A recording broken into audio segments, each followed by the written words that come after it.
தமிழ் நெஞ்சங்கள் அனைவருக்கும் வணக்கம். இது உங்கள் மித்ராஸ் தமிழ் சேனல். இன்றைக்கி நம்ம பார்க்க போகிற வீடியோ எதை பற்றின்னு பார்த்தீங்களா, 2021ஆம் ஆண்டுக்கான நீட் தேர்வுக்கான எக்ஸாமுக்கு ஆன்லைனில் எப்படி அப்ளை பண்ணுறதுன்றதை பற்றி தான் இன்றைக்கான வீடியோவில் நம்ம விரிவாக பார்க்க போகிறோம். ஸோ வீடியோவை கடைசி வரைக்கும் ஸ்கிப் பண்ணாமல் பாருங்கள். அப்போ தான் எல்லா ஸ்டெப்ஸும் வந்து உங்களுக்கு ஈஸியாக புரியும். வீடியோக்குள்ளே போகிறதுக்கு முன்னாடி இது வரைக்கும் சேனலை சப்ஸ்கிரைப் பண்ணாமல் இருந்தால் மறக்காமல் சப்ஸ்கிரைப் பண்ணிவிட்டு கூடவே இருக்க அந்த பெல் பட்டனை மறக்காமல் ப்ரெஸ் பண்ணிடுங்க.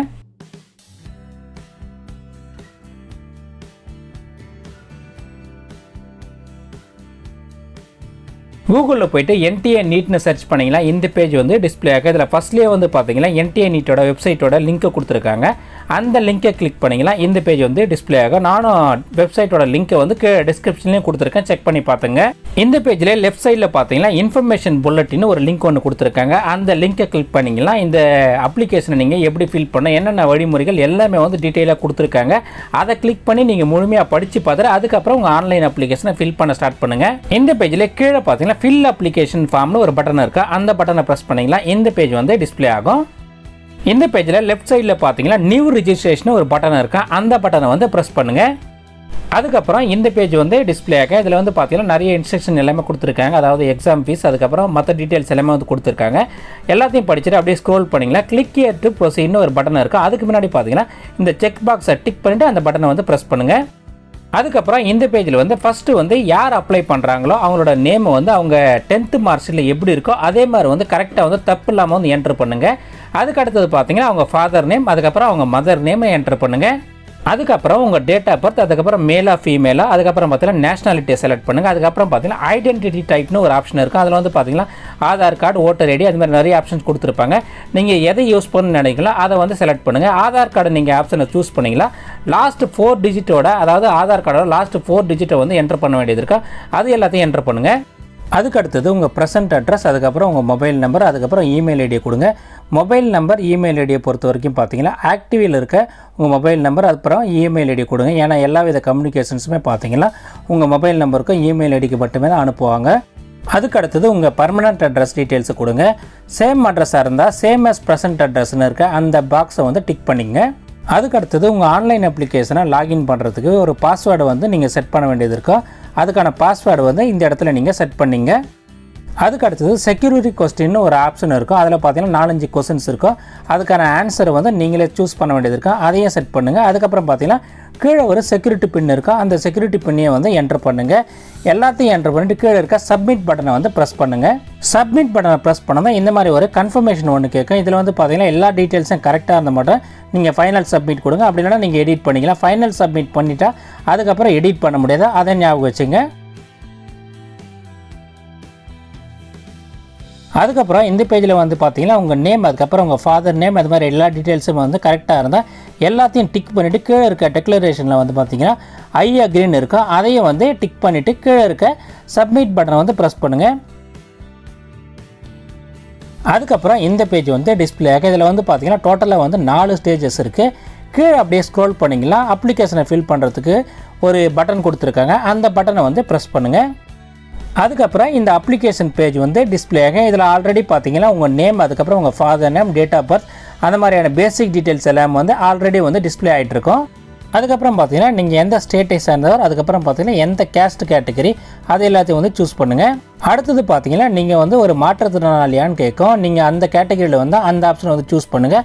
அதுக்கடுத்தது பார்த்தீங்கன்னா ஆர் யூ டயபெட்டிக்னு கேட்கும்.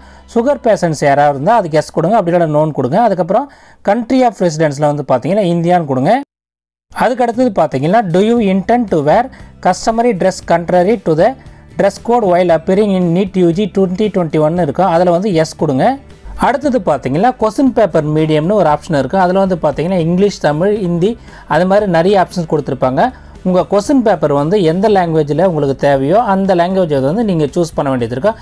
அதையும் கரெக்டாக சூஸ் பண்ணிவிடுங்க. அதுக்கடுத்தது பார்த்தீங்கன்னா உங்கள் எக்ஸாம் சென்டரை சூஸ் பண்ணுறதுக்கு 4 ஆப்ஷன்ஸ் கொடுத்துருப்பாங்க. எந்த சென்டர், எந்த ஸ்டேட், அது எல்லாத்தையும் வந்து உங்களுக்கு விருப்பப்படி வந்து பார்த்தீங்கன்னா 1, 2, 3, 4ன்னு நீங்கள் சூஸ் பண்ண வேண்டியது இருக்கும். உங்களுக்கு அருகாமையில் உள்ள சென்டருக்கு வந்து 1 கொடுங்க. அதுக்கு அடுத்தது அருகாமையில் இருக்கிறத 2 கொடுங்க. அது மாதிரி 4 ஆப்ஷன்ஸை வந்து நீங்கள் சூஸ் பண்ண வேண்டியது இருக்கும். அதுக்கப்புறம் இந்த பேஜில் ஃபஸ்ட்டு வந்து பார்த்தீங்கன்னா பாஸ் ஸ்டேட்டஸ்னு ஒரு ஆப்ஷன் இருக்கும். அதில் வந்து பார்த்தீங்கன்னா அப்பியரிங் பாஸ்ட்னு 2 ஆப்ஷன் இருக்கும். நீங்கள் +2 வந்து ஆல்ரெடி பாஸ் பண்ணிட்டு இருந்தால் பாஸ்ட்னு கொடுங்க. நீங்கள் எக்ஸாம் எழுதிட்டு ரிசல்ட்ஸுக்காக வெயிட் பண்ணிட்டு இருந்தீங்களா அப்பியரிங்னு இருக்க அந்த ஆப்ஷனை வந்து சூஸ் பண்ணுங்கள். அதுக்கப்புறம் நீங்கள் +2 எக்ஸாம் வந்து எந்த வருஷம் பாஸ் பண்ணீங்க இல்லை அப்பியர் ஆகிறீங்க அந்த ஆப்ஷனை வந்து சூஸ் பண்ணுங்கள். அதுக்கப்புறம் பார்த்தீங்கன்னா குவாலிஃபையிங் எக்ஸாம் கோட்னு ஒரு டேப் இருக்கும். அதை கிளிக் பண்ணிங்கன்னா 7 கோட்ஸ் இருக்கும். அதை பற்றி நீங்கள் டீட்டெயிலாக தெரிஞ்சுக்கணும்னு நினச்சிங்களா இந்த பேஜ்லேயே அதாவது இந்த வெப்சைட்லேயே வந்து பார்த்தீங்கன்னா இன்ஃபர்மேஷன் புல்லட்டினில் வந்து டீட்டெயில்ஸாக எந்தெந்த கோடு வந்து என்னென்ன டெஃபினேஷன் எல்லாமே வந்து கொடுத்துருக்காங்க. நீங்கள் டவுன்லோட் பண்ணி படித்து பார்த்தீங்கன்னா உங்களுக்கே வந்து நல்லா புரியும். நானும் டிஸ்கிரிப்ஷனில் இந்த இன்ஃபர்மேஷன் புல்லட்டினோட லிங்க்கை கொடுத்துருக்கேன். அந்த லிங்க்கை யூஸ் பண்ணி நீங்கள் டவுன்லோட் பண்ணி இதை பற்றி முழுமையாக தெரிஞ்சுக்கலாம். கோட் 1 கேட்டகரியை பொறுத்த வரைக்கும் பார்த்தீங்கன்னா ஆல்ரெடி வந்து +2 எக்ஸாம்ஸை எழுதிட்டு அதாவது அப்பியர் ஆகிட்டு ரிசல்ட்ஸுக்காக வெயிட் பண்ணுற எல்லாருமே வந்து பார்த்தீங்கன்னா இந்த கோட் 1 ஆப்ஷனை வந்து சூஸ் பண்ணுங்கள். +2 எக்ஸாம் வந்து ஆல்ரெடி பாஸ் பண்ணிட்டு இருக்கவங்க பார்த்தீங்கன்னா கோட் 2 ஆப்ஷனை வந்து சூஸ் பண்ணுங்கள். மற்ற கோட்ஸ் எல்லாத்தோட டீட்டெயில்ஸ் எல்லாமே வந்து கீழே கொடுத்துருக்காங்க. செக் பண்ணி பார்த்துங்க.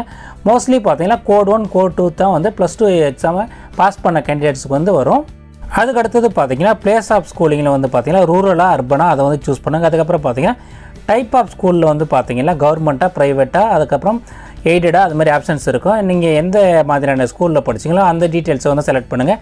அதுக்கப்புறம் பார்த்தீங்கன்னா குவாலிஃபையிங் எக்ஸாமினேஷன் ஸ்டேட்டில் வந்து நீங்கள் எந்த ஸ்டேட்டில் வந்து +2 வந்து பாஸ் பண்ணீங்க அதை வந்து சூஸ் பண்ணுங்கள். அதுக்கப்புறம் உங்கள் டிஸ்ட்ரிக்டை சூஸ் பண்ணுங்கள். அதுக்கப்புறம் ஸ்கூல் போர்டில் வந்து பார்த்தீங்கன்னா இந்தியாவில் இருக்க எல்லா ஸ்டேட் போர்டோட டீட்டெயில்ஸ் எல்லாமே இருக்கும். நீங்கள் எந்த ஸ்டேட் போர்டு அதாவது தமிழ்நாடு கவர்மெண்ட்டில் படிச்சிங்கன்னா தமிழ்நாடு சூஸ் பண்ணுங்கள். சிபிஎஸ்சி போர்டில் படிச்சிங்கன்னா சிபிஎஸ்சி அது மாதிரி நீங்கள் எந்த போர்டில் வந்து +2 படிச்சிங்களோ அதை வந்து சூஸ் பண்ணுங்கள். அதுக்கு அடுத்தது பார்த்தீங்கன்னா ரிசல்ட் போர்டுன்னு ஒரு ஆப்ஷன் இருக்குது. அதாவது நீங்கள் பர்சன்டேஜ் படி நீங்கள் பாஸ் பண்ணிங்களா அப்படின்னா CGPA படி பாஸ் பண்ணிங்களா அந்த ஆப்ஷனை வந்து சூஸ் பண்ணுங்கள். அதுக்கப்புறம் பார்த்தீங்கன்னா உங்கள் +2வோட ரோல் நம்பரை கேட்கும். அதையும் வந்து கரெக்டாக என்ட்ரு பண்ணுங்கள். அதுக்கப்புறம் உங்கள் ஸ்கூல் நேம் அதுக்கப்புறம் அட்ரஸ் கேட்கும். அதையும் வந்து சூஸ் பண்ணுங்கள். அதுக்கப்புறம் உங்கள் ஸ்கூலோட பின்கோடு கேட்கும். அதையும் வந்து என்ட்ரு பண்ணுங்கள். அதுக்கு அடுத்தது நீங்கள் +2வில் எடுத்த மார்க்ஸை வந்து என்ட்ரு பண்ணுங்கள். எல்லா டீட்டெயில்ஸையும் என்ட்ரு பண்ணிவிட்டு கீழே இருக்க செக்யூரிட்டி பின்னையும் என்ட்ரு பண்ணிவிட்டு கீழே இருக்க சப்மிட் பட்டனை வந்து ப்ரெஸ் பண்ணுங்கள். அதுக்கப்புறம் இந்த மாதிரி ஒரு கன்ஃபர்மேஷன் மெசேஜ் வந்து கேட்கும். இதில் வந்து பார்த்தீங்கன்னா உங்கள் டீட்டெயில்ஸ் எல்லாமே கரெக்டாக இருந்தால் மட்டும் நீங்கள் ஃபைனல் சப்மிட்டுக்கு போங்க. அப்படிலாம் திரும்ப செக் பண்ணிவிட்டு எடிட் பண்ணிவிட்டு அதுக்கப்புறம் நீங்கள் உங்கள் ஃபைனல் சப்மிட்டை கொடுங்க. எல்லாத்தையும் செக் பண்ணிவிட்டு ஃபைனல் சப்மிட்டை கொடுத்துட்டிங்கன்னா இந்த மாதிரி ஒரு பேஜ் வந்து டிஸ்பிளே ஆகும். இதுலேயும் வந்து பார்த்தீங்கன்னா எல்லாத்தையும் வந்து கரெக்டாக வந்து உங்கள் நேமு டீட்டெயில்ஸ் எல்லாமே கரெக்டாக இருந்தால் அதை எல்லாத்தையும் டிக் பண்ணிவிடுங்க. டிக் பண்ணிவிட்டு கீழே பார்த்தீங்கன்னா ஐ அக்ரின்னு ஒரு டேப் இருக்கும். அதில் வந்து டிக் பண்ணிவிட்டு ஃபைனல் சப்மிட் இருக்க அந்த பட்டனை வந்து ப்ரெஸ் பண்ணுங்கள். அதுக்கப்புறம் இது மாதிரி ஒரு கன்ஃபர்மேஷன் கேட்கும். எஸ்ன்னு கொடுங்க. அதுக்கப்புறம் இந்த பேஜ் வந்து டிஸ்பிளே ஆக 2 ஸ்டேஜஸ் வந்து கம்ப்ளீட்டட்னு இருக்கும். அதை அப்படியே ஸ்க்ரோல் பண்ணி பார்த்தீங்கன்னா கீழே வந்து பார்த்தீங்கன்னா அப்லோட் டாக்குமெண்ட்ஸும் ஒரு பட்டன் இருக்கும். அந்த பட்டனை வந்து ப்ரெஸ் பண்ணுங்கள். அதுக்கப்புறம் இந்த பேஜ் வந்து டிஸ்பிளே ஆக இதில் வந்து பார்த்தீங்கன்னா உங்கள் ஃபோட்டோகிராஃப் அதுக்கப்புறம் பார்த்தீங்கன்னா உங்கள் சிக்னேச்சர் உங்கள் லெஃப்ட் தம்ப் இம்ப்ரெஷன் எல்லாத்தையும் வந்து நீங்கள் அப்லோட் பண்ண வேண்டியது இருக்கும். அதுக்கான சைஸஸ் எல்லாமே வந்து அந்த பேஜில் வந்து கொடுத்துருக்காங்க. அதே மாதிரி நீங்கள் ஸ்கேன் பண்ணிவிட்டு உங்கள் ஃபோட்டோகிராஃப் அதுக்கப்புறம் பார்த்தீங்கன்னா உங்கள் லெஃப்ட் தம்ப் இம்ப்ரெஷன் அதுக்கப்புறம் பார்த்தீங்கன்னா உங்கள் சிக்னேச்சர் அதுக்கப்புறம் பாஸ்போர்ட் சைஸ் ஃபோட்டோ இல்லை போஸ்ட் கார்டு சைஸ் ஃபோட்டோவும் கேட்கும். அதையும் வந்து அந்த சைஸில் ரெடி பண்ணிவிட்டு நீங்கள் வந்து கரெக்டாக கிளியராக இருக்க ஃபோட்டோ வந்து அப்லோட் பண்ண வேண்டியது இருக்கும். ஸோ உங்கள் ஃபோட்டோவை நீங்கள் அப்லோட் பண்ணும்போது கிளியராக இருக்க ஃபோட்டோ மட்டும் அப்லோட் பண்ணுங்கள். இப்போ ஃபோட்டோஸ் அதுக்கப்புறம் பார்த்தீங்கன்னா சிக்னேச்சர் லெஃப்ட் தம்ப் இம்ப்ரெஷன் எல்லாத்தோடைய ஃபைல் சைஸ் எல்லாமே வந்து எந்த பேஜில் வந்து லெஃப்ட் சைட்லேயே கொடுத்துருக்காங்க. அந்த சைஸ்க்கு ஸ்கேன் பண்ணி நீங்கள் அப்லோட் பண்ணிவிடுங்க. எல்லாத்தையும் அப்லோட் பண்ணிவிட்டு கீழே இருக்க செக்யூரிட்டி பின்னை என்ட்ரு பண்ணிவிட்டு கீழே இருக்க சப்மிட் பட்டனை வந்து ப்ரெஸ் பண்ணுங்கள். அதுக்கப்புறம் இந்த மாதிரி ஒரு கன்ஃபர்மேஷன் கேட்கும். அதுக்கு வந்து எஸ் கொடுங்க. அதுக்கப்புறம் இந்த பேஜ் வந்து டிஸ்பிளே ஆகும். இதில் வந்து பார்த்தீங்கன்னா 3 ஸ்டேஜஸ் வந்து கம்ப்ளீட்டட்னு இருக்கும். அதுக்கடுத்தது பார்த்தீங்கன்னா அப்ளிகேஷன் ஃபீஸை தான் நீங்கள் பே பண்ண வேண்டியது இருக்கும். அதுக்கு வந்து பார்த்தீங்கன்னா பே எக்ஸாமினேஷன் ஃபீஸ்னு இருக்கும். எவ்வளோ ஃபீஸ்னு வந்து அந்த பேஜில் வந்து டிஸ்பிளே ஆகிட்டுருக்கா அந்த பட்டனை வந்து ப்ரெஸ் பண்ணுங்கள். அதுக்கப்புறம் பார்த்தீங்கன்னா இந்த பேஜில் வந்து ஆன்லைன் பேமெண்ட்னு இருக்கா அந்த பட்டனை வந்து ப்ரெஸ் பண்ணிவிட்டு ப்ரொசீட் ஃபார் பேமெண்ட்னு இருக்கா அந்த பட்டனை வந்து ப்ரெஸ் பண்ணுங்கள். அதுக்கப்புறம் இந்த பேஜ் வந்து டிஸ்பிளே ஆகும். இதில் வந்து பார்த்தீங்கன்னா நிறைய பேமெண்ட் கேட்வேஸோட லிங்க்ஸ் எல்லாமே கொடுத்துருப்பாங்க. நீங்கள் இதில் எதை வேணாலும் சூஸ் பண்ணி நீங்கள் பேமெண்ட் பண்ணலாம். நீங்கள் இன்கேஸ் நீங்கள் credit card debit card use பண்ணி நீங்கள் பேமெண்ட் பண்ணிங்களா உங்கள் டெபிட் கார்டோட நம்பர் அதுக்கப்புறம் பார்த்தீங்கன்னா CVV நம்பர் எக்ஸ்பைரி டேட்ஸ் எல்லாத்தையும் கரெக்டாக என்ட்ரு பண்ணிவிட்டு நீங்கள் பேமெண்ட் பண்ணலாம். உங்கள் விருப்பம் தான். நீங்கள் நெட் பேங்கிங் யூஸ் பண்ணி பண்ணிக்கலாம். UPIயும் யூஸ் பண்ணி நீங்கள் பே பண்ணிக்கலாம். ஒன்ஸ் உங்கள் பேமெண்ட் வந்து சக்ஸஸ்ஃபுல்லாக கம்ப்ளீட் ஆகிட்டா இந்த இடத்துல பார்த்தீங்கன்னா உங்கள் அப்ளிகேஷனை டவுன்லோட் பண்ணுறதுக்கான லிங்க்கையும் கொடுத்துருப்பாங்க. அந்த பட்டனை ப்ரெஸ் பண்ணிங்கன்னா உங்கள் அப்ளிகேஷனோட ஃபார்மேட் வந்து இந்த மாதிரி வந்து PDF ஃபார்மேட்டில் வந்து டிஸ்பிளே ஆகிட்ருக்கும். அதை நீங்கள் பிரிண்ட் அவுட் எடுத்தும் வச்சுக்கலாம். நீங்கள் வந்து அந்த பிரிண்ட் அவுட்டை வந்து NTA நீட்டுக்கு வந்து அனுப்ப தேவைன்னு சொல்லியிருக்காங்க. நீங்கள் வந்து சாஃப்ட் காப்பியாக வச்சுருந்தால் மட்டுமே போதுமானதுன்னு சொல்லியிருக்காங்க. ஸோ ஃப்ரெண்ட்ஸ், இந்த வீடியோ உங்களுக்கு பிடிச்சிருந்தா மறக்காமல் இந்த வீடியோக்கு ஒரு லைக் கொடுங்க. இது யூஸ்ஃபுல்லாக இருக்குன்னு நினச்சில உங்கள் ஃப்ரெண்ட்ஸ் எல்லாருக்கும் ஷேர் பண்ணுங்கள். மறக்காமல் சேனலை சப்ஸ்கிரைப் பண்ணி சப்போர்ட் பண்ணுங்கள். அடுத்து ஒரு பயனுள்ள வீடியோவில் உங்களை சந்திக்கிறேன். நன்றி, வணக்கம், ஆல் தி பெஸ்ட்.